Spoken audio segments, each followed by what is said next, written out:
नमस्कार दोस्तों, सीरियल आपकी नजरों ने समझा कि कल के एपिसोड में हमने देखा था कि गुण नंदिनी का मजाक उड़ाती है। दर्श के ना देख पाने की वजह से उसे बेचारी कहती है और जिसे दर्श ने सुन लिया था। आज हम देखेंगे कि नंदिनी कमरे से बाहर आती है तो गुण एक बार फिर से उसका मजाक उड़ाने से पीछे नहीं हटती और कहती है कि बुरा तो लगा होगा ना दर्श भाई को, और तुझे भी बुरा लगा होगा, लेकिन मैं क्या करूं, मैं तो भाई दिल की साफ हूँ, जो मेरे दिल में होता है सीधी सच्ची बात मैं कह देती हूँ। नंदिनी भी चुप नहीं रहती, कहती गुण बहन आप कितनी दिल के साफ हो ये मैं अच्छी तरह से जानती हूँ, और बुरा सबको लगता है, दर्श जी को भी बुरा लगता है, मुझे भी बुरा लगता है। मैं उनका काम इसलिए करती हूँ क्योंकि मुझे इसमें खुशी मिलती है, और आप क्या कुछ भी बोलती रहती हो मेरे बारे में, मेरे और रितेश के बारे में। आपने कहा था ना कि मैं उसके साथ गुलछर्रे उड़ा रही हूँ। अगली बार ऐसी बातें कहने से पहले 2 बार सोच लेना, और ये मत भूलना कि मैंने भी गांव का असली घी खाया है। अगर उसकी शक्ति मैंने दिखा दी ना तो आप कहीं की नहीं रहोगी। गुण बुरी तरह से घबरा जाती। नंदिनी से ऐसी बातों की उम्मीद उसे कतई नहीं थी। इधर हम देखेंगे कि दर्श बहुत अपसेट है, उसे लगता है कि वो नंदिनी के लायक नहीं है। शोभित की बात उसे याद आती कि नंदिनी उसकी रिपोर्ट्स डॉक्टर को दिखा रही थी, उसकी आंखों का इलाज कराना चाहती है। रितेश के सामने भी नंदिनी ने एक ही विश मांगी थी कि वो दर्श की आंखों की रोशनी वापस लाना चाहती है, और नंदिनी का बचपन का सपना कि उसका प्रिंस चार्मिंग घोड़े पर सवार होकर आए, ये सारे सपने वो सच नहीं कर पा रहा है। खुद को गिल्टी समझने लगता है। उसे लगता है कि नंदिनी की जिंदगी उसके साथ एक कॉम्प्रोमाइज बनकर रह गई है। तभी शोभित वहां पर आता है, अपने भाई को इस तरह से अपसेट देखता है तो समझ जाता है कि उसका प्लान काम कर रहा है। वो भाई से कहता है कि क्या हो गया भाई, वो नहीं बताता है तो कहता है कि भाई मेरे साथ बाइक राइड पर चलोगे। उसकी बात मान जाता है दर्श। बाहर आते हैं दोनों तो दर्श इंसिस्ट करता है कि बाइक वो खुद चलाएगा। वो ड्राइविंग सीट पर बैठ जाता है। शोभित उसे रोकने की कोशिश करता है लेकिन वो नहीं रुकता। बाइक स्टार्ट कर देता है और कहता है फिक्र मत कर, मुझे कुछ नहीं होगा। लेकिन शोभित किसी तरह से बहुत मुश्किल से उसे मना पाता है, उसे बाइक से उतार लेता है। दर्श कहता है कि कब तक तुम लोग मुझे हर मुसीबत से बचाते रहोगे। वहां से निराश होकर दुखी होकर चला जाता है। शोभित को बुरा लगता है कि उसके भाई को इतना बुरा लग रहा है, लेकिन उसके मन में अपने भाई के लिए इतना जहर भर चुका है कि अपने भाई को तकलीफ देने में भी वो पीछे नहीं हटता। नंदिनी बालकनी में बैठी है दर्श का कैमरा लेकर। तभी देखती है कि दर्श उसके सामने आता है और उसे कहता है कि कैमरे को इस तरह से हैंडल नहीं करते। टेबल पर रखा लैपटॉप भी उठाकर करीने से रख देता है क्योंकि वो बिल्कुल कोने पे पड़ा है। नंदिनी हैरानी से देखती है कि क्या दर्श देख पा रहा है। दर्श कहता है कि इस तरह से हैरानी से मुझे क्यों देखती हो और ये क्या बार बार चेक करती रहती हो। अरे भाई तुम जानती तो हो कि मेरी आंखें अब पूरी तरह से ठीक हो चुकी है, 3 साल हो चुके हैं, और ये सब कुछ तुम्हारी कोशिशों की वजह से तो हुआ है। नंदिनी को अपनी आंखों पर यकीन अभी भी नहीं है। दर्श उसके काफी करीब आ जाता है, लेकिन ये क्या, ये तो नंदिनी का सिर्फ एक सपना था। जागती आंखों से भी वो यही सपना देख रही थी कि दर्श की आंखें बिल्कुल ठीक हो जाएंगी। तभी दर्श कमरे में आता है, काफी अपसेट है। आकर वो अपने झूले पर बैठ जाता है। नंदिनी कहती है कि आप जाकर बेड पर सो जाइए वरना बाद में मुझसे झगड़ा मत करिएगा। दर्श कहता है कि नहीं कोई बात नहीं, मैं यहीं पर ठीक हूँ, कंफर्टेबल हूँ। दर्श का मूड देखती है नंदिनी, मनी में सोचती है कि किस बात पर यह अपसेट है। नॉर्मल होने की कोशिश करती है, उससे थोड़ी सी नोकझोंक करने की भी कोशिश करती है। दर्श मनी में सोचता है कि तुम कितना भी नॉर्मल बिहेव करो, लेकिन मेरी वजह से तुम्हें कितने कॉम्प्रोमाइज करने पड़े ये मैं अच्छी तरह से जानता हूँ। नंदिनी उसे इस तरह से अपसेट देखती है तो सोचती है कि क्या बात हो गई, क्यों ये इतने दुखी है। उसकी आंखों में भी आंसू आ जाते हैं। अगले दिन सुबह दर्श एक हॉर्स राइडिंग स्कूल में पहुंच जाता है। वो हॉर्स राइडिंग सीखना चाहता है, नंदिनी का सपना पूरा करना चाहता है। ट्रेनर हैरान है कि कौन है ये दर्श रावल जो 1 लाख रुपए इस बात के लिए खर्च करना चाहता है।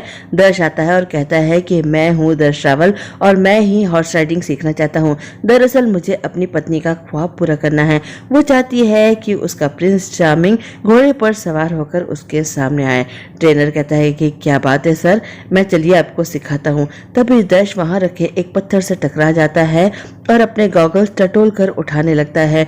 ट्रेनर देखता है कि वो देख नहीं सकता, कहता है कि सर आई एम सॉरी, मैं आपको सिखा नहीं सकता, मैं किसी भी ब्लाइंड इंसान को नहीं सिखा सकता हूँ और मेरे इंस्टीट्यूट में आज तक कोई एक्सीडेंट नहीं हुआ है।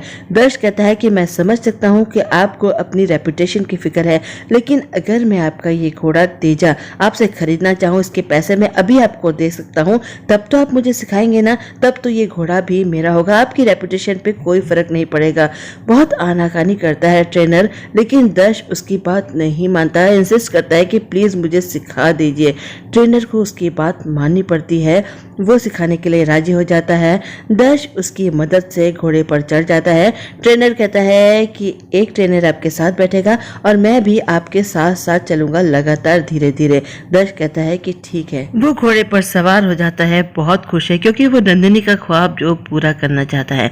इधर नंदिनी परेशान है, बार बार दर्श को फोन कर रही है लेकिन दर्श अपना फोन भी नहीं उठा रहा है। सोचती है कि ये मुसीबत जी सुबह सुबह कहाँ चले गए, कुछ बताकर भी नहीं गए हैं। तभी शोभित आता है। नंदिनी उससे भी पूछती है कि शोभित भाई आपको पता है कि ये कहाँ गए हैं, कुछ बता के नहीं गए और फोन भी नहीं उठा रहे हैं। अब तो शोभित भी थोड़ा टेंशन में आ जाता है कि भाई बिना बताए आखिर कहाँ चले गए हैं। तभी शोभित के फोन में दर्श का मैसेज आता है और कहता है कि नंदिनी को आज रिजॉर्ट से बाहर मत जाने देना, मैंने उसके लिए एक सरप्राइज प्लान किया है।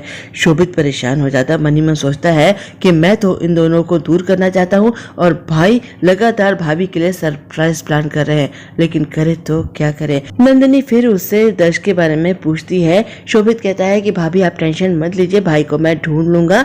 उसे कहता है कि डॉक्टर रितेश का मेरे पास मैसेज आया था, वो आपसे मिलना चाहते हैं। ये सुनकर नंदिनी बहुत खुश हो जाती है, सोचती है कि सुबह सुबह मुझसे मिलना चाहता है रितेश, जरूर दर्श जी के ऑपरेशन के बारे में कोई अच्छी खबर होगी। वो रितेश से मिलने पहुंच जाती है, बहुत एक्साइटेड है, पूछती है कि वो लंदन वाले डॉक्टर मान गए ना, कब है दर्श जी का ऑपरेशन।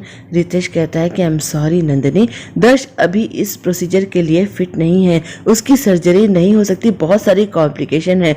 ये सुनकर नंदिनी का दिल टूट जाता है, वो रोने लगती है, कहती है कि अगर नहीं हो सकती थी तो मुझे उम्मीद क्यों दिलाई, और वो लंदन वाला डॉक्टर क्या कोई भगवान है, हम किसी और से करा लेंगे। उसे इस तरह से अपसेट देखकर रितेश कहता है कि परेशान मत हो, मेडिकल साइंस में नई नई रिसर्च चलती रहती है और अभी ये प्रोसीजर दर्श के साथ हम नहीं कर सकते तो क्या हुआ, कुछ समय बाद हो सकता है कि कोई नई टेक्नोलॉजी आ जाए और दर्श की आंखों की रोशनी वापस आ जाए। नंदिनी अभी भी बहुत अपसेट है, वो वहां रखे गिलास से टकरा जाती है। रितेश जल्दी से उसके पास आता है, कहता है कि कहाँ चुप जाएगा। वो कहती है कि दिल में जो चुभन हो रही है उसके सामने ये चुभन तो कुछ भी नहीं है। तभी उसके पास बैंक से फोन आता है, उसे पता चलता है कि 1 लाख रुपए का पेमेंट किसी हॉर्स ट्रेनिंग इंस्टीट्यूट के नाम किया गया है। ये सुनकर वो हैरान रह जाती है, कहती है कि अच्छा ठीक है मैं पता करके बताती हूँ। लेकिन तभी उसे याद आता है कि दर्श ने उसका सपना सुन लिया था। वो समझ जाती है कि दर्श कहाँ गया है और उसने किसके नाम पेमेंट किया है। वो वहां से जाने लगती है, तभी देखती है कि रितेश की टेबल पर बेल पेपर्स पड़े हैं। वो उसे कहती है कि मैंने ले जा सकती हूँ, कल लौटा दूंगी। रितेश कहता है कि ठीक है ले जाओ। इधर दर्श ट्रेनर के साथ ट्रेनिंग ले रहा है हॉर्स राइडिंग की, और बहुत अच्छी तरह से ले रहा है। ट्रेनर ने कभी भी किसी ब्लाइंड इंसान को इस तरह से राइडिंग करते हुए नहीं देखा है। दर्श वाकई में बहुत काबिल है। नंदिनी घर आती है और ब्रेल पेपर्स की मदद से वो दर्श की डायरी को पढ़ने की कोशिश करती है। एक एक लेटर को टच करती है और उसके बाद वो एक कागज पर नोट करना शुरू करती है कि दर्श आखिर क्या लिख रहा है। धीरे धीरे शब्द जोड़ जोड़ के वो दर्श की डायरी पर लिखा हुआ पूरा पन्ना लिख लेती है और उसे पढ़कर देखती है। दर्श ने उसमें लिखा है कि मैं नंदिनी को इस तरह से डिसअपॉइंट होते हुए नहीं देख सकता हूँ, मेरी ये जिम्मेदारी है कि मैं उसका हर सपना पूरा करूँ। ये पढ़कर नंदिनी हैरान रह जाती है। कुछ देर तक ट्रेनिंग लेने के बाद दर्श कहता है कि अब वह घोड़ा अकेले चलाऊंगा। ट्रेनर इस बात के लिए नहीं मानता है, लेकिन दर्श कहता है कि फिक्र मत करिए मैं चला लूंगा। ट्रेनर कहता है कि घोड़ा कभी भी गुस्से में बिदक भी सकता है। दर्श कहता है कि आप परेशान मत होइए, मुझे कुछ नहीं होगा, मैं सब कुछ संभाल सकता हूँ। बस आज का एपिसोड यहाँ पर खत्म हो जाता है।